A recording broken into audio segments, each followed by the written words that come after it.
mga ka-natures, for today's video, samahan nyo kami kumain dito sa Europay Kinay at Eltek. Ewan ko nga pa kung tama yung pagkaka-pronounce ko.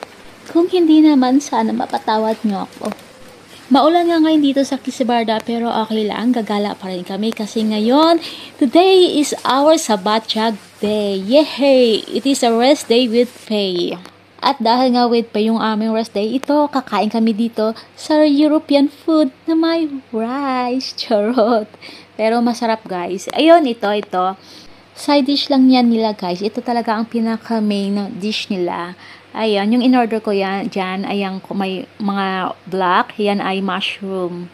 Nakakatuwa naman yung kainan dito guys, kasi alam natin sa pangalan pa lang ng restaurant nila is Europay. Ibig sabihin European food, pero may kasama silang, may inihanda sila para sa mga Filipino na rice. Alam naman kasi natin na ang mga European ay hindi talaga mahilig sa rice. At ito na nga, magbabayad na tayo ng 1,600 foreign. Napakamura na nito guys. Kasi may kanin ka na, napakarami mo pang ulam. Talagang busog-lusog talaga ang iyong tiyan. Pati mga pulati mo sa tiyan matutuwa rin. Charot!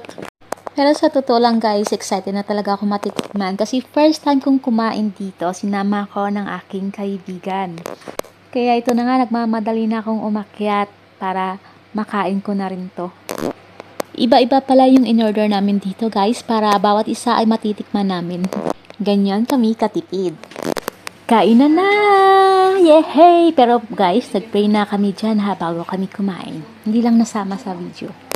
Ayan, nag-share na nga kami ng mga in-order namin para naman matikman namin ay yung iba. Para next time na pagpunta namin ulit dito, alam na namin kung anong lasa ng mga orderin namin. Kaysa naman na pag nag-order kami, hindi ko na pala magugustuhan, di ba?